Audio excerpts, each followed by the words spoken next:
Қайырлы күн баршаңызға.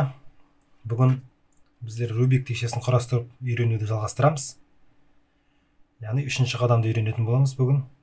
Біз алдыңғы сабақта ақ крест және де жанындағы түсі жанындағы қабырғасының ортасындағы түспен сәйкестендіріп құрастыруды үйрендік.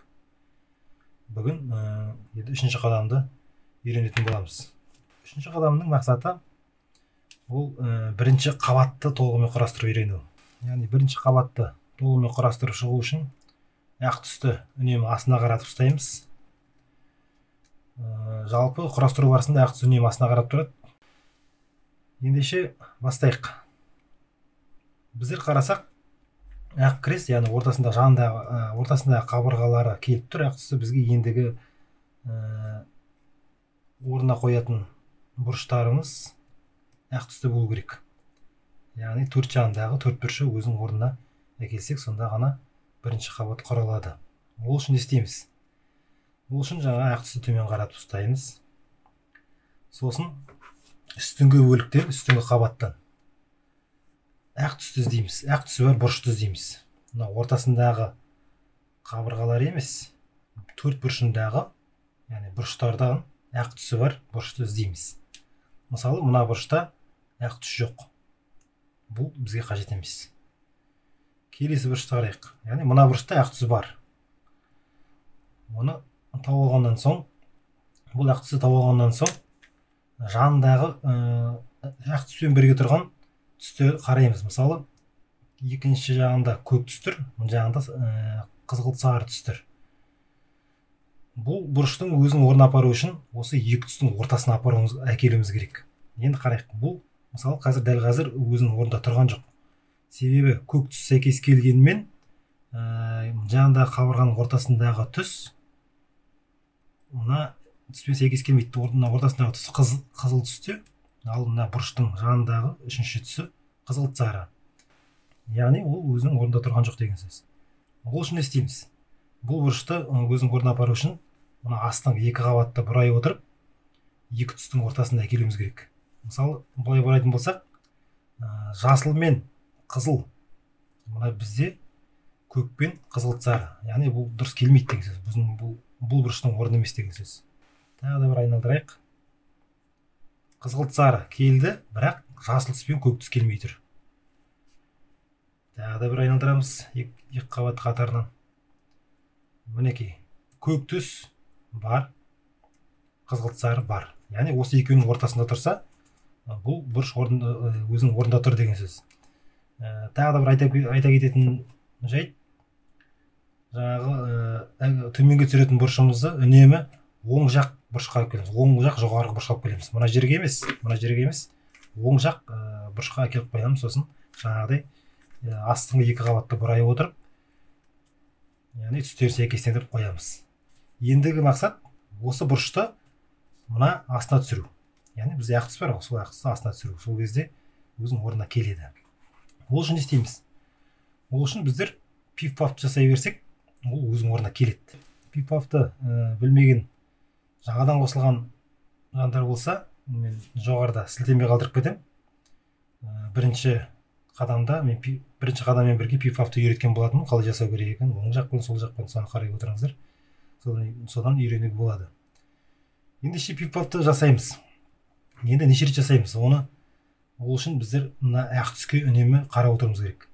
Қашан осы ақ түс астына түскенше, яғни астыңғы бөлігіне қарағанша пиф-пафты жалғастыра береміз. Енді қазір осы бұрышқа қарап назар аударып отырыңыздар. Міне, бір рет жасадым пиф-пафты. Екінші рет жасадым. Жерде тұр ақ түс, әлі түскен жоқ. Үш жасаған кезде, яғни мына бұрышымыз өзінің орнына келді. Енді не істейміз? Қалған бұрыштарды әкелу үшін тағы да жоғарыдан біз ақ түсті іздейміз. Мына жерде ақ түс жоқ. Мына бөлікте үшеуінде жоқ, бір ақ түс қана бар екен. Оны жаңағыдай өзінің орнына апаруымыз керек. Бізде ақ түстің бір жағында көк түс бар, екінші жағында қызыл түс бар. оны сәйкестендіру үшін екі жағындағы қабырғаның ортасындағы түспен сәйкес келу керек. Көк түспен көк түс сәйкес келіп тұр, қызыл бар екен, яғни бұл өзінің орнында тұр. Бұны былай жылжытып қажет емес, бірден пипап жасап жіберуге болады. Енді пипап жасайық, аяқ тұсасына қарағанша. Бір рет жасаған кезде мына бұрышымыз орнына келді. Бізде екі бұрыш жасалды, енді қалған екі бұрыш бар әлі. Тағы да жоғарыдан ақ түсті іздейміз. Мінекей бір ақ түсі бар екен.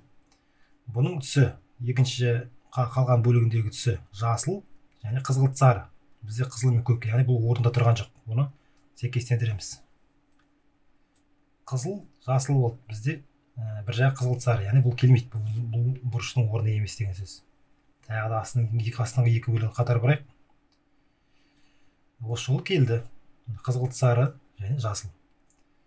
Енді ол бұрышты астына түсіру үшін сіздер білесіздер, не істейміз? Пипап жасаймыз. Мысалы, мына жерде ақ түс бар екен деп, бұл дұрыс тұр екен деп ойламаңыздар, себебі мына түстер сәйкес келмейді. Бұл өзінің орнында тұрған жоқ бұл бұрыш.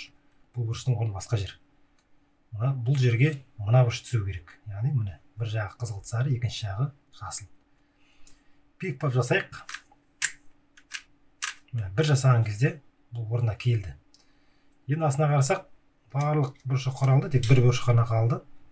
Жоғарыдан қарасақ, мінекей, осы бұрыш, сол мысалы түстерін сәйкестендіріп қарамай-ақ, мысалы тез құрастыру үшін, сол келмей тұрған бұрыштың үстіне әкеліп қоюға ең соңғы бұрышты былайынан. Немесе асықпай қызыл мен жасылды іздеуге болады. Мысалы жасыл келіп тұр, қызғылт сары келмейді. Көк келмейді, қызғылт сары келмейді бізде. Мына екісі қызыл келгенмен жасыл мен көк келмей тұр тағы да. Жасыл мен жасыл келді, қызыл мен қызыл келді. Енді не істейміз? Пипап жасаймыз. Қашан аяқ түс астына қарағанша жасаймыз. Әлі келген жоқ көрдісі, жасай береміз. Алына қарап тұр себебі. Біздер бірінші қабатты құрастырдық. Қарасаңыздар, міне бірінші қабат түгел құрастырылып тұр. Және де мына түс міндетті түрде сәйкес келу керек. Ортасындағы түспен қызыл мен жасыл, қызғылт сары мен қызғылт сары, көк түс мен көк түс. Енді тағы бір жағдай кездесуі мүмкін. Сіздерге көрсетейін.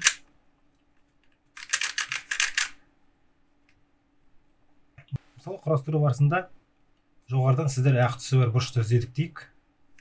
Іздеген кезде ешқандай ақ түс жоқ, бірақ асты құралмаған. Ондай жағдайда не істейміз? Бұндай жағдайда мына астыңғы тұрған бөлікті үстінен шығарып аламыз. Үстінен шығару үшін, құрастырылмай тұрған бөлікті үстінен шығару үшін жаңағы айтқан пипап жасасақ, ол үстінен шығады. Мысалы, бір рет пипап жасаймыз, үстінен шықты. Сосын бұрай отырып, өзінің орнына әкеліп қоямыз. Өзінің орнына әкеліп қойғаннан кейін пипап жасап, ол ақ түс астына қарағанша түсіруіміз қажет.